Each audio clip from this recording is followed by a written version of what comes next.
ৰাইজক লগত লৈ পেলাই আমি কাম কৰিম। আমাৰ এজেণ্ডা হিচাপে আমাৰ যিবিলাক এজেণ্ডা আছিলে এজেণ্ডা মৰ্মে আমি কাম কৰি যাম।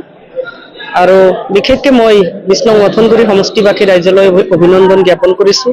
লগ্নৰ পৰাই আমাৰ গুমা সমষ্টিত BPF-ৰ প্ৰাৰ্থীকে আমি জয় কৰিছোঁ আৰু মাজতে কিবা কাৰণে হয়তো এবাৰ বেলেগ এটা কেণ্ডিডেট জিকিছিল।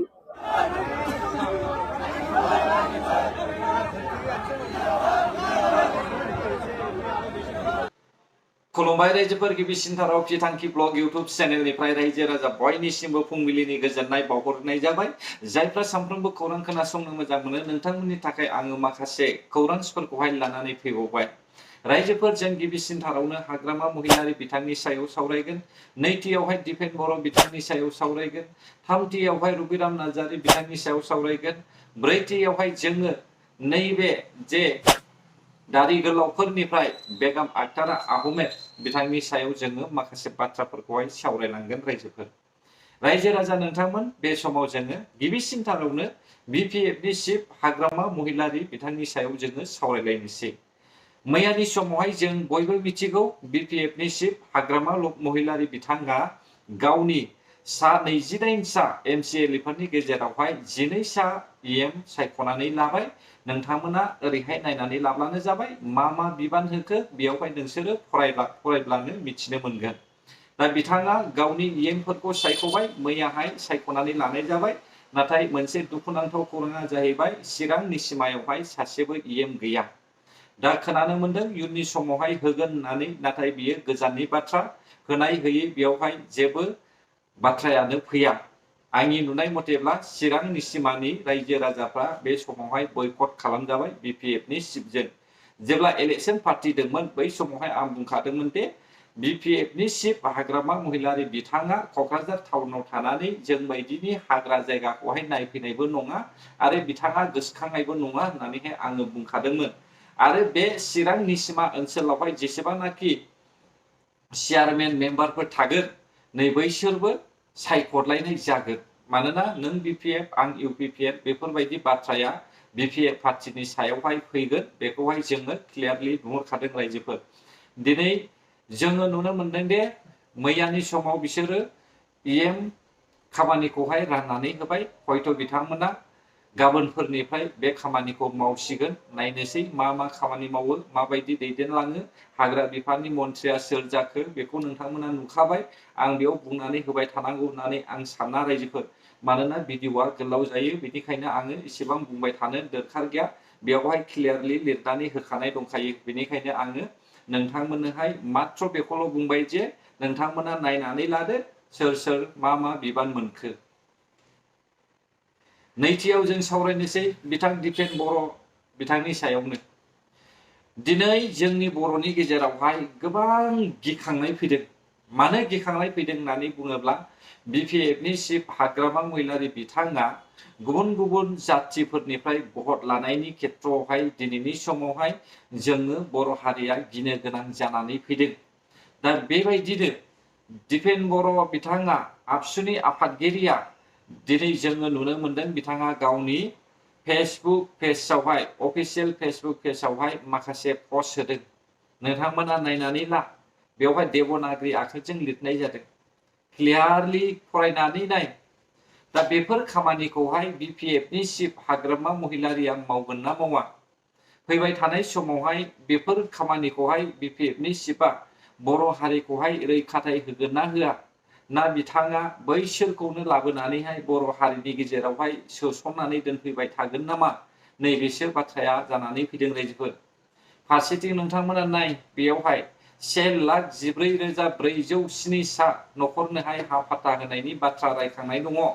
दा बेफोरखौ लानानैनो दिनैनि समावहाय खखामाव दारि गोनांफ्रा, दखना गानग्राफ्रा बिसोरो जोंनि बर'नि सायावहाय गोबांथार बेबायदि खुद्रिनाय जोङो नुनो मोनदों। लोगोसे नन ST-फ्राबो ST बिनाय जोङो नुनो मोनदों। दा बेफोरखौ नुनानै आङो गोबांथार भिडिअ बानायनाय जादों आरो हाग्रामा महिलारि बिथांनि आङो उल्था भिडिअखौहाय बानायनाय जादों। बिथांनि एगेन्स्टआव भिडिअ बानायनाय जादों। बेखौ साफ्रोमबो रायजो राजाया नुदों। दा गोबाङानो सोरबाया बुंनो नागिरदों वान साइड होननानै बुंबाय थादों। गोरोन्थियाखौ जुदि वान साइडजोंल' नुबाय थादोंब्ला माब्रै आंलाय बथ साइड बुंनो आं भिडिअखौहाय माब्लाबाबो नङैखौ नंगौ होननानै बुङा नंगौखौ नङा होननानै बुङा आङो दावराव देख्रेब आदै नङा जायखौहाय गोरोन्थि नुखानानैबो गोरोन्थि गैया बायदि बाथ्रा सावरायनाय आं बेबायदि नङा आङो गोरोन्थिखौ गोरोन्थि आसि दिन्थिनानैनो बुंखागोन इउपिपिएलआबो गोरोन्थि मावदोंब्ला आं बेखौ गोरोन्थि होननानै आसि दिन्थिनानैनो बिसोरखौबो बुंखागोन आङो नाथाय इउपिपिएलनि मावनाया हाग्रामा महिलारिनि बायदि नङा बेबायदि गावनि हारिखौनो गेट आउट खालामनानैहाय गुबुन हारिखौहाय एन्ट्रि खालामनाय बेबायदि नङा दा नायनोसै रायजोफोर 5 बोसोरावहाय जों बर' हारिया मा जायो आरो बै खखामाव दारि गोनांफोरखौहाय होयो ना होआ नायनोसै जुदि 2003 मायथाइनिफ्रायनो जुदि बे खखामाव दारि गोनांफोरनोहाय हा होयोब्ला अब्ला बर' हारिया फैबाय थानाय 10 बोसोरावहाय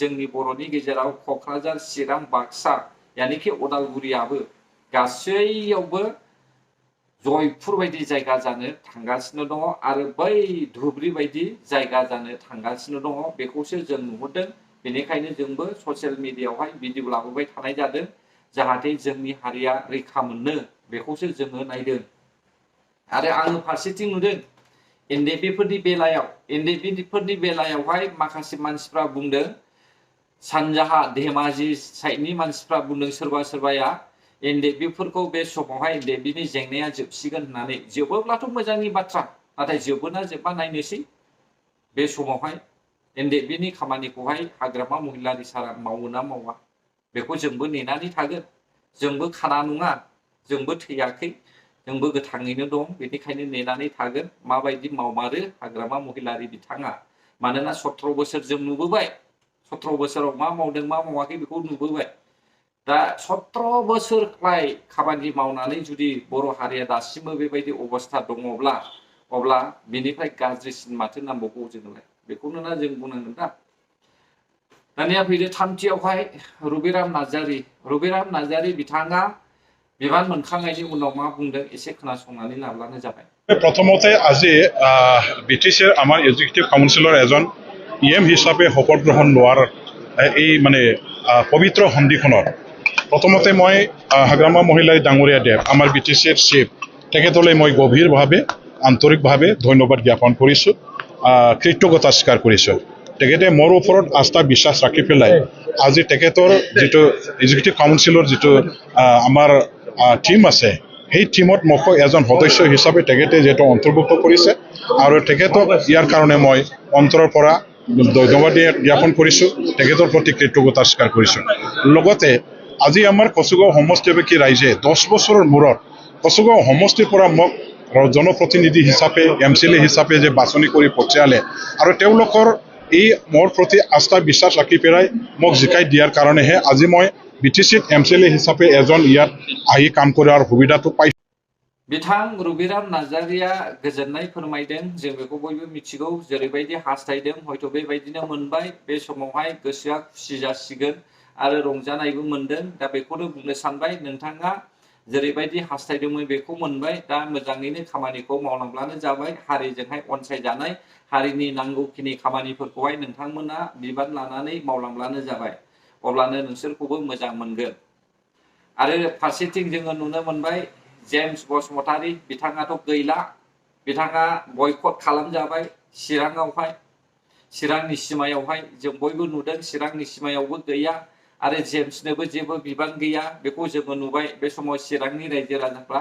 खांगाल रायजोफोर इएम गैयाब्ला मा खामानि मावनो बेखौथ' साननांगोन ना दिनै नायनोसै मा अबस्था जालाङो चिराङा बे समावहाय जों सावरायगोन जोबनायावहाय बेगम आख्तारा आहमेद इएम होबाय नोंथांमोना नुखादों पिएचइयावहाय बिथांखौहाय बिबान होदों दा बिथाङा माबायदि सालायलाङो आरो बर' हारिनि सायावहाय माबायदि नोजोर होयो नैबे 1 बोसोरनि गेजेरावनो आन्दाज मोनगोन दे रायजोफोर नाथाय आं बुंदों हाग्रामा महिलारि सार नोंथाङा नैबे जे होनाय बे खामानिखौ मावगोन ना मावा जुदि मावाब्ला बर' हारिनि थाखाय गोबां अलखदाव दङ आरो मावोब्लाबो बै खखामाव दारि गोनांफोरनि थाखाय जोबोद गाज्रि जानानै दङ बे मोननै प्रब्लेमा बिपिएफ पार्टिनि थाखाय नुजानानै दङ रायजोफोर दा फैबाय थानाय समफ्रासो मिथिगौ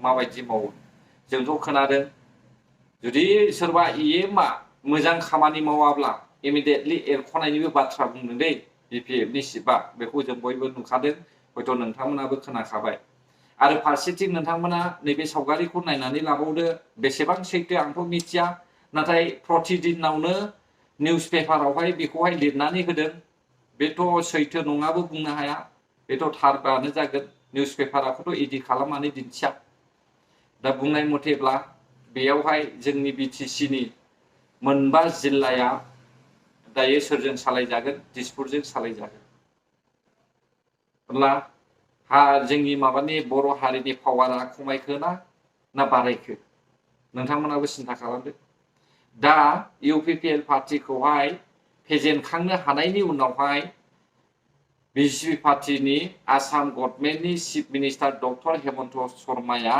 बिथाङा मा खालामबाय जापानावहाय गावनि मानसिफोरखौहाय फरायहैनो बा खामानि मावहैनो थाखाय सिएम फ्लाइट स्किम बानायबाय गोजोननाय मोनबाय बेबायदिनो इउपिपिएलनि सिएम प्रमद बर'आबो आमेरिकायावहाय फरायनो थाखाय खाबु होनायनि बाथ्रा बुंदोंमोन दा थिग बेबायदिनो आसामनि चिफ मिनिस्टाराबो जापानावहाय गावनि मानसिफोरखौहाय खामानि मावहैनो हानायनि खाबु दिहुननानै होनो नागिरनाय जोङो नुनो मोनबाय बे समाव हाग्रामा महिलारि बिथांखौहाय फिदिंनोसै बियो मिथिबाय दा आंनि आन्दाजावहाय जेब्लानाखि इलेक्शन केम्पिंनि हेलिकप्टार लायदोंमोन ना बै समावनो बिसोरो मोजाङै सावरायलायखादों बेखायनो बिपिएफनि चिफआ सिदा बाथ्रा बुंदों एथ' मोनगोन एथ' देरहागोन बेफोरबायदि बाथ्रा बुंदों बे क्लियारखा बाथ्राया दायो बिथाङा हेलिकप्टार भाराखौ होनो हासिगोन रायजो राजानि 1500 कौटि थाखाखौ लानानै बेनो बिथांनि मेन थांखि नायलांदो बे समावहाय बर' हारिया मा अबस्था जायो मोजां मावब्लाथ' मावबायसै जोंबो गोजोननाय मोनगोन नाथाय आं सानो हारिनि थाखाय हाग्रामा महिलारिया दारि गोलावफोरखौहाय एरख'थारनांगोन नङाब्ला बर' हारिया गोबां अलखदाव फैनो थांगासिनो दङ एम्फौ बायदि जोनोम होग्रा जाथिनि गेजेरावहाय बर' हारिया माब्लाबाबो थांनानै थानो हाया मिथिबायना गोजोन्थों अब्ला जायफ्रा आंनि भिडिअखौ जोबजासे नायबाय बर' हारि जै जाथों जय बर' हारि